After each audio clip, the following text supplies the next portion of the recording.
It's Miss Nikki here. I'm coming to you live from my living room, ready to read some great bedtime stories. I hope you guys are excited for some really good ones that I've chosen for us today. Let me get myself situated. Here we go. Ha! Okay, so I've got 3 really fun bedtime stories that I've picked to share with you today. One of them is a bedtime story that I've done during my story time. I've read it to the elementary kids. It's one of my favorite stories to share. We're going to end, I think, with that one. We're going to start with a story that might look a little bit familiar to some of you. This one is The 3 Ninja Pigs. And as you can see, there are indeed 3 pigs. There they are.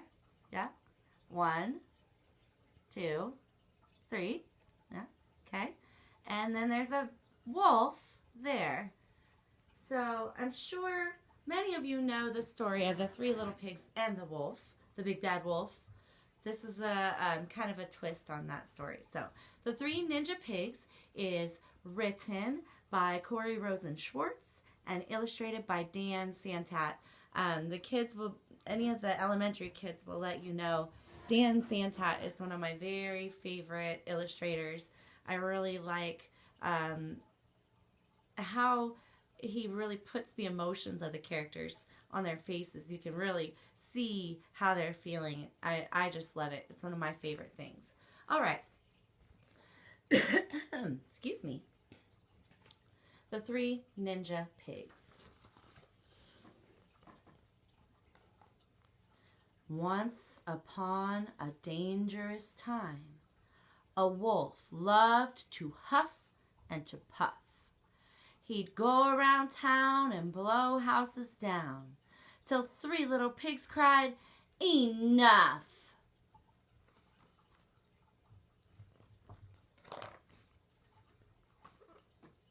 "We've got to get rid of that bully. We're tired of letting him rule.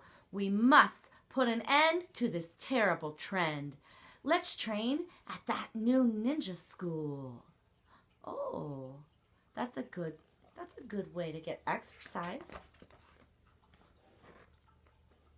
Pig 1 took beginner Aikido to learn a few basic techniques. He gained some new skills but got bored with the drills and dropped out in less than 2 weeks. Uh-oh, that's not good. His brother, Pig 2,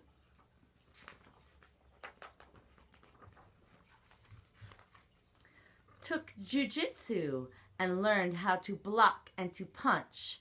When that wolf comes to knock, he'll be in for a shock. Kaya! I will eat him for lunch. The teacher said, "Excellent progress, but Pig-san, you must study more." Pig 2 said, "No way. Sayonara, sensei. I'm ready to settle a score."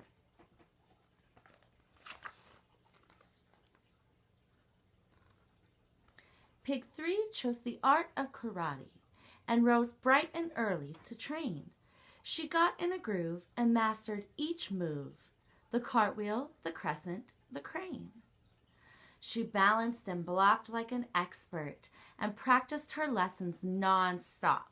By the time she was through, she could break boards in 2 by performing a perfect pork chop.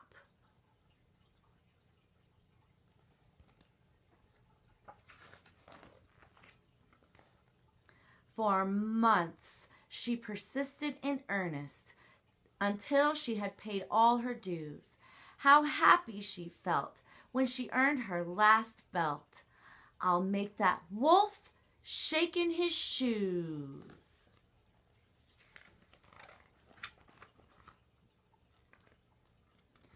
Soon after, the wolf paid a visit to the little straw house of Pig 1. "Stay out of my hut, or I'll kick your big butt. I'm telling you, you'd better run." Oh my, he looks fearsome. Pig 1 only studied for 2 weeks. I don't know how well that's going to go for him. The wolf took a giant step forward. "Oh yeah? Come and get me," he dared. Pig 1 made a fist. He swung, but he missed. I wish I'd been way more prepared. Oh, yeah. That's understandable. The wolf chased Pig 1 to his brothers and hollered, "Hey, pigs, let me in!" Pig 2 yelled, "Retreat, or you'll suffer defeat by the hair of my chinny chin chin." One puff, and the wolf blew the door down. Pig 2 did his best flying kick, but whoosh, the wolf dodged, and the pig's foot got lodged. "We gotta get out of here, quick!"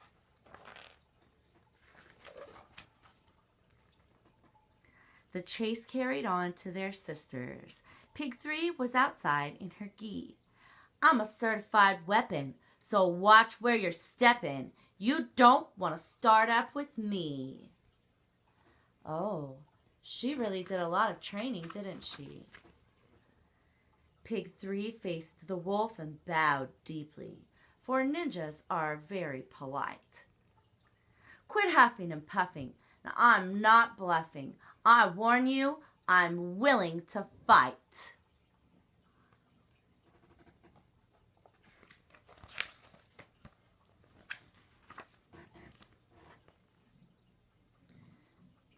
She then gave a swift demonstration with backflips and butterfly kicks. The wolf looked quite shaken and hollered, "Yo, Bacon, I'm not at all scared of your tricks." "I don't know, Mr. Wolf, you look kind of scared to me." Pig 3 heaped some bricks in a pile. "I'll show you what else I can do." With one mighty whack, she split the whole sack. Pig 3 said, "That could have been you." The wolf saw that he was outrivaled. He took one last look at Pig 3. I love to eat ham, but I think I should scram before she makes mincemeat of me."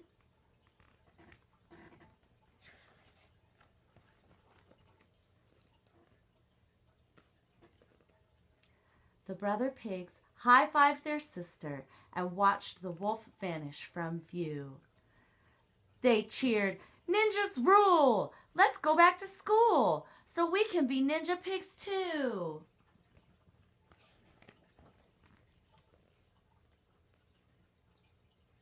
They devoted themselves to their training till each proudly earned a degree. 3 pigs full of mojo then ran their own dojo, and life was forever wolf-free. I really like that story. It's a fun version of the 3 little pigs, and the big bad wolf. But in the end, instead of being about building their houses, it was about doing their studies. And Pig 3 stayed with her karate until she'd earned her last belt. And so she was a master and was able to defeat the big bad wolf by scaring him away just with her demonstrations. So I love that one. That's one of my favorite stories. All right. Our next story for tonight, I've read it before at home. I don't think I've read this one before to any of my friends who might be watching. So I hope you guys enjoy this one. This is a really great bedtime story. It's called The Sandman.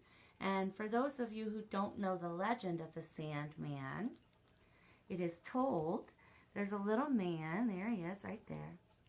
There's a little man who goes around at night to all of the people who can't fall asleep, and he uses a special magical sparkly dust to help them fall asleep. So this story is about how the Sandman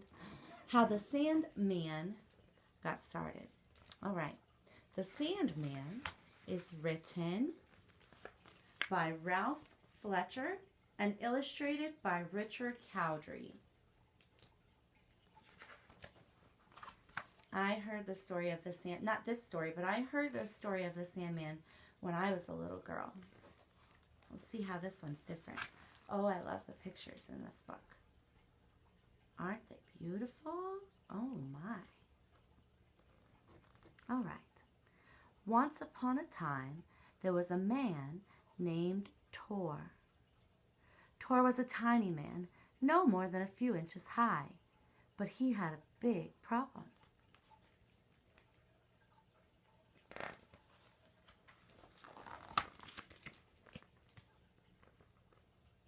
He couldn't sleep. His head was jam-packed with thoughts, ideas, and worries. All night, Tor lay in bed, longing for sleep, desperate for dreams. He tried counting stars, drinking warm milk, taking hot baths, but nothing worked.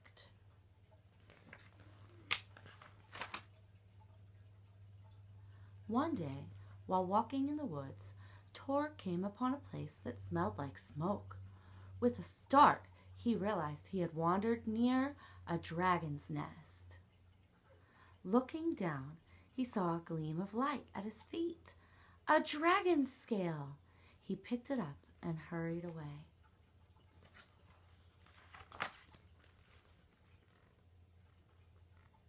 Back home, Tor examined the dragon's scale. It was rounded on one side and jagged on the other. Tor took out a special file and began to file down the sharp part. As he worked, a fine sand began to gather on his workbench. Suddenly, the door sprang open and the wind blew sand into Tor's eyes. A great wave of sleepiness came over him. He couldn't keep his eyes open.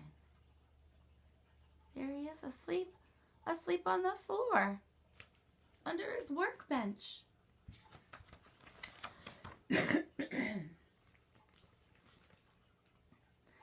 Hours later, Tor awoke with a smile. He'd just had the most wonderful dream, and he'd never felt so rested. He blinked his eyes and tried to figure out what had happened. "The sand from the dragon's scale," he exclaimed. "It must have magical powers to put people to sleep." Tor wanted to help others who couldn't sleep, especially children. In his workshop, he filed down the dragon scale to make more magical sand. He gathered it in a leather bag.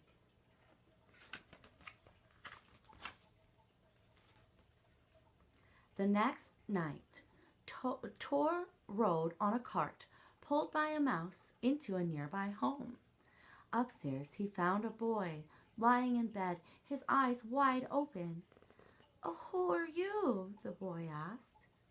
"I am the Sandman," Tor explained, sprinkling a bit of powdery sand over the boy's eyes. "What do you—" the boy began, but his eyes closed before he could finish his sentence. He yawned, let out a sigh, and instantly fell into a deep sleep full of magnificent dreams.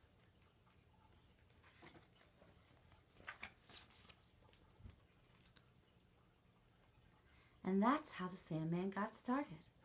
Night after night, he went from house to house, street to street, riding in his mouse-drawn cart, helping people fall asleep. But there were so many children. In a few weeks, the sand and the dragon scale were gone.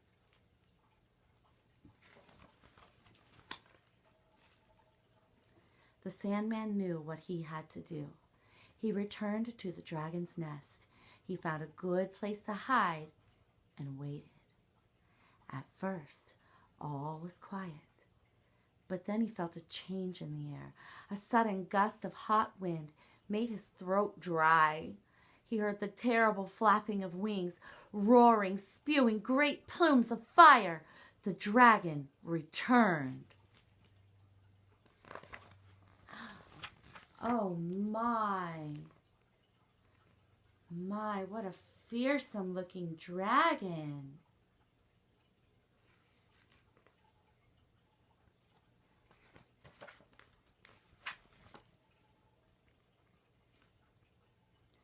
Sandman trembled, huddling in his hiding place. He kept still, barely breathing, while the dragon settled down for the night. After a while, the dragon opened its mouth, yawned, and stretched. A small scale popped off the dragon's belly and rolled into the dust.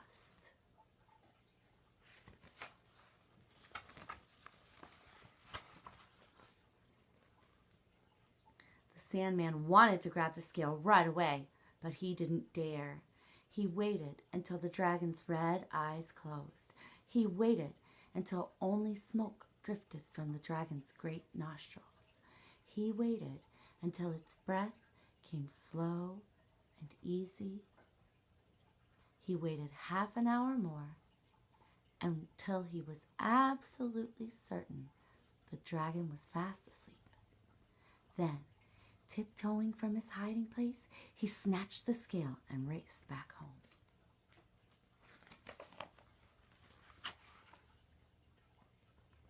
Now you know how the Sandman lives. During the day, he's in his workshop, grinding a dragon scale with a special metal tool, making a pile of magic sand.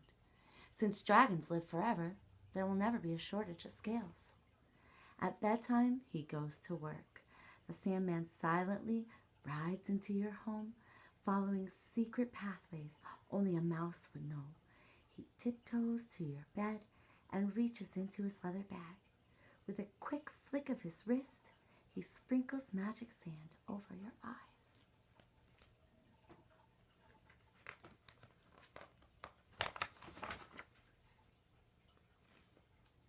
Suddenly, your eyes feel so heavy. There's no possible way to keep them open. All those busy thoughts and worries disappear. Your breaths come nice and slow and easy. You give one huge stretch of your body like a dragon and fall into a sound sleep.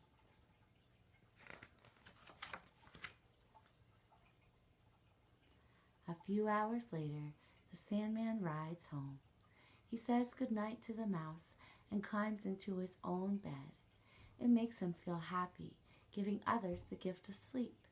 But some nights, even though he's tired, even the Sandman has trouble falling asleep. So he takes a little pinch of his special sand and sprinkles it over his own eyes, which always does the trick. Did you like that story? The story of the Sandman? I like that story. It's kind of a sleepy story. My next story is not so much of a sleepy story. It's kind of a fun story. Maybe we should have started with this one, but it's my favorite bedtime story. I've read it during story times a few times to my friends. Just for you grown-ups, while I've got you here, you can see on the spine of the library book here, it says Missouri Building Block Nominee 2009.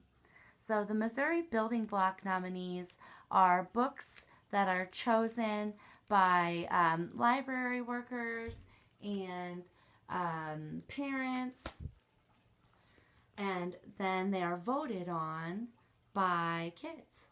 So that's part of the Missouri Association of School Libraries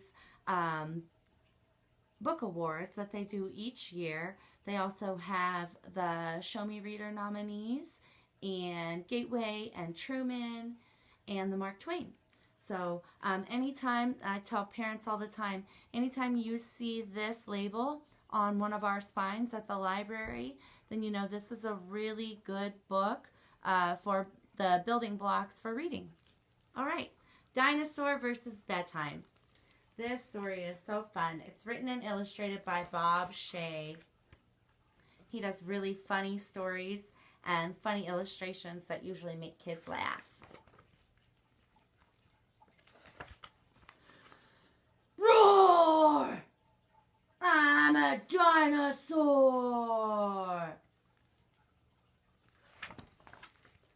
Roar! Nothing can stop me! roar, roar, roar. Dinosaur versus a pile of leaves. Roar, roar, roar, roar.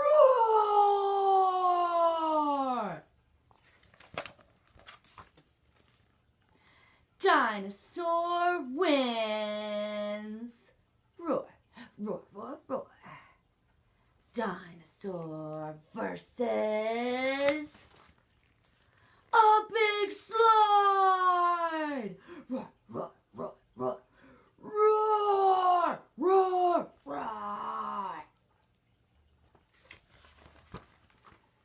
Dinosaur wins. Roar, roar, roar, roar, roar. Dinosaur versus a bowl of spaghetti. Roar, roar, roar, roar. Roar! Chomp, chomp, crunch, chomp, chomp. Roar, roar.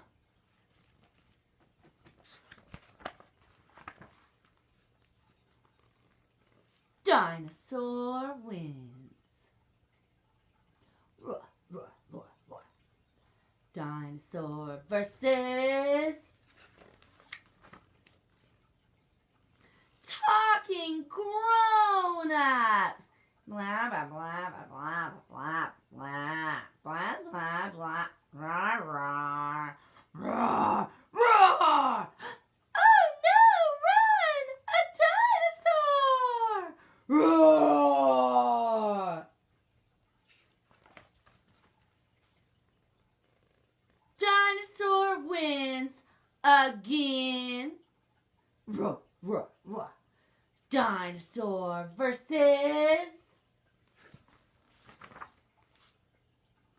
Bedtime and toothbrushing. Roar, roar, roar. Brush, brush, brush. Roar, splash, brush, splash.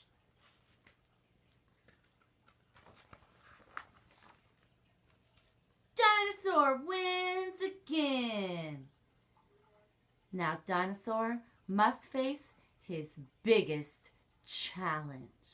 Roar, roar, roar, roar.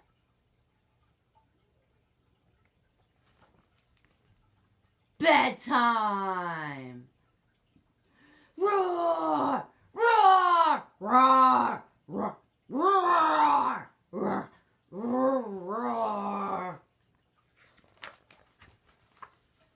Roar! Roar! Roar! Roar!